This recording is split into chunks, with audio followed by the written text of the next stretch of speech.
Hello everyone, this is Aparna. Welcome to my YouTube channel. Guys, in previous video lecture हमने डोब्रेनियर के काम को पढ़ा। तो डोब्रेनियर के वर्क ने अदर केमिस्ट को भी एलिमेंट की प्रॉपर्टीज को उनके एटॉमिक मास से कोरिलेट करने के लिए काफ़ी हद तक इनकरेज किया। इसी सीक्वेंस में एक नया लॉ इंट्रोड्यूस किया गया जिसे लॉ ऑफ ऑक्टेव्स कहा गया। तो चलिए जानते हैं इस लॉ के बारे में। This law is given by Newland in 1866। Newland के नाम पर ही इस लॉ को कहा गया Newlands law of octave. Second point है इसका, he arrange the known elements in increasing order of atomic mass. Known elements, Newland के टाइम पर अब तक 56 एलिमेंट को डिस्कवर कर लिया गया था। 56 एलिमेंट्स।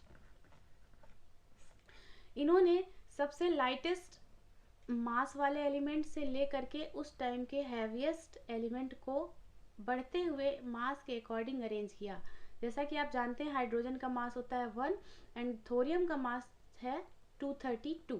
तो हाइड्रोजन से लेकर के सबसे लाइटेस्ट एलिमेंट से लेकर के उस टाइम के सबसे हैवीएस्ट एलिमेंट तक को इन्होंने अरेंज करने की कोशिश की।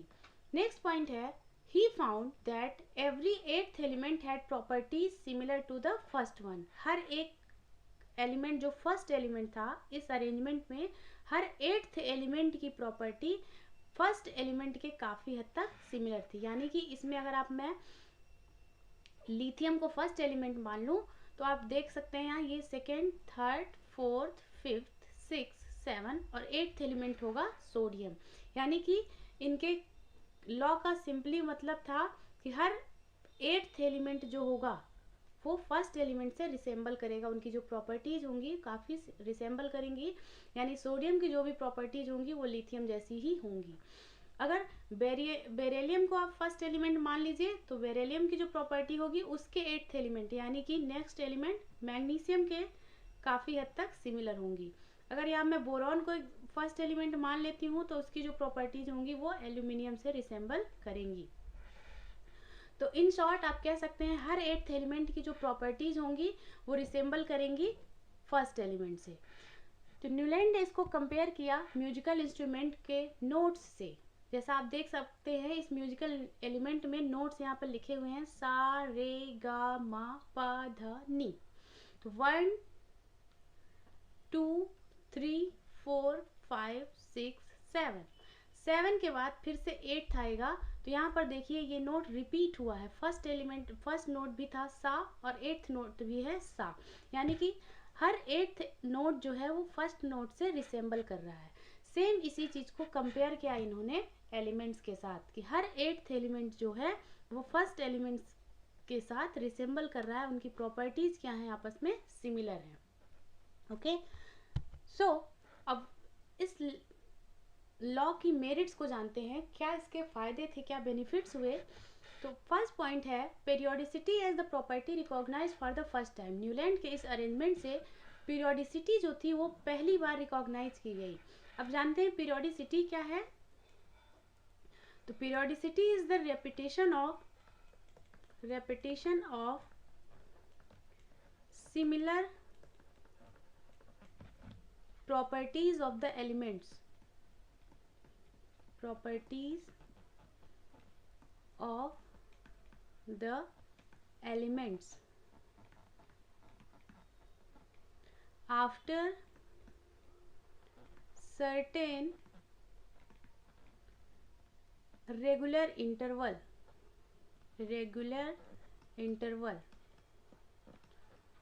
यानी कि पीरियोडिसिटी क्या है, सिमिलर प्रॉपर्टीज का रिपीटेशन है, एलिमेंट्स के सिमिलर प्रॉपर्टी का रेपिटेशन बट एक सर्टेन रेगुलर इंटरवल टाइम के बाद। ठीक है, तो न्यूलैंड के इस लॉ से पीरियोडिसिटी टर्म या जो रिकॉग्निशन था पीरियोडिसिटी का पहली बार हुआ कि हर एक चीज़ हर एक एलिमेंट की प्रॉपर्टी एक सर्टेन रेगुलर इंटरवल के बाद रिपीट हो रही है।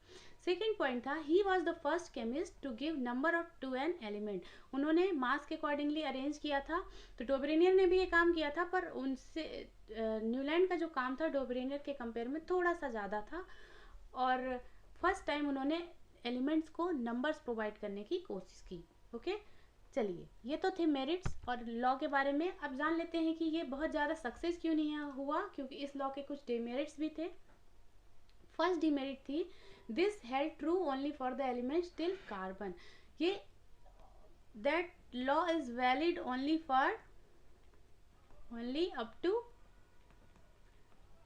कैल्शियम, यानी कि कैल्शियम तक ही ये वैलिड था। यानी ये जो रिपीटेशन था एट्थ एलिमेंट की प्रॉपर्टी फर्स्ट एलिमेंट से सिमिलर थी, वो केवल कैल्शियम तक ही वैलिड थी। कैल्शियम से ऊपर वाले एलिमेंट्स के लिए ये वैलिड नहीं था। सेकेंड पॉइंट है, he assumed only 56 element existed in nature. उन्हें क्या लगा कि उनके टाइम पर 56 एलिमेंट्स ही नेचर में नोन थे, तो उन्होंने सिर्फ 56 एलिमेंट के बारे में ये अरेंजमेंट उनका किया और उसके बारे में ही बातें की। इन्होंने ये नहीं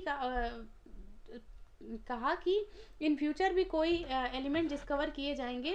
तो लेकिन बाद में ऐसा हुआ कि काफ़ी सारे एलिमेंट्स की खोज हुई और उन सेवरल एलिमेंट्स की जो प्रॉपर्टीज़ थी वो लॉ ऑफ ऑक्टेव से मैच नहीं हुई। यानी कि जो नए एलिमेंट्स खोजे गए उनमें ये रेपिटेशन वाला फंडा लागू नहीं होता था। नेक्स्ट पॉइंट है, Newland adjusted 2 elements in the same slot and also adjusted some unlike elements in the same slot. Newland ने एक साथ, देखिए यहाँ पे आप देख सकते हैं, ये एनसीईआरटी से ही टेबल लिया गया है। तो इन्होंने एक ही स्लॉट में 2 अलग अलग एलिमेंट्स को एडजस्ट कर दिया, ये भी इनके फेलियर का कारण बना। इसके साथ ही साथ कुछ also adjusted some unlike elements in the same slot. अब देखिए यहाँ पे फ्लोरीन क्लोरीन के साथ इन्होंने कोबाल्ट और निकल को रख दिया, जबकि कोबाल्ट और निकल की जो प्रॉपर्टीज हैं फ्लोरीन क्लोरीन से बिल्कुल भी मैच नहीं होती हैं। तो कुछ अनलाइक एलिमेंट्स को साथ में रखने के कारण भी इनका जो लॉ था उतना सक्सेस नहीं हुआ। इसके साथ साथ कुछ लाइक एलिमेंट्स जैसे आयरन की जो प्रॉपर्टी थी वो निकल और कोबाल्ट से मिलती जुलती है, बट लाइक एलिमेंट्स जो थे उनको अलग भी रख दिया गया। आयरन कोबाल्ट और निकल को साथ रखना चाहिए था क्योंकि इनकी प्रॉपर्टीज सिमिलर थी, तो इन्हें अलग रख दिया। और दूसरी बात, फ्लोरीन और क्लोरीन की प्रॉपर्टी कोबाल्ट और निकल से मैच नहीं होती थी, तो इनको साथ में रख दिया। ये इनके फेलियर का एक बड़ा कारण बना। लास्ट पॉइंट है, the law of Octave worked well only for lighter elements. अभी मैंने बताया ना कि ये वैलिड था सिर्फ कैल्शियम तक के लिए, यानी इससे ऊपर के एलिमेंट्स के लिए ये वैलिड नहीं था, केवल हल्के और छोटे एलिमेंट्स के लिए ही ये चीज़ वैलिड थी। तो आई होप आपको न्यूलैंड के लॉ, उनके मेरिट्स डीमेरिट्स सारी बातें क्लियर होंगी। Thank you for watching. अगर आपको वीडियो अच्छा लग रहा है तो प्लीज़ लाइक करना ना भूलें। Thank you.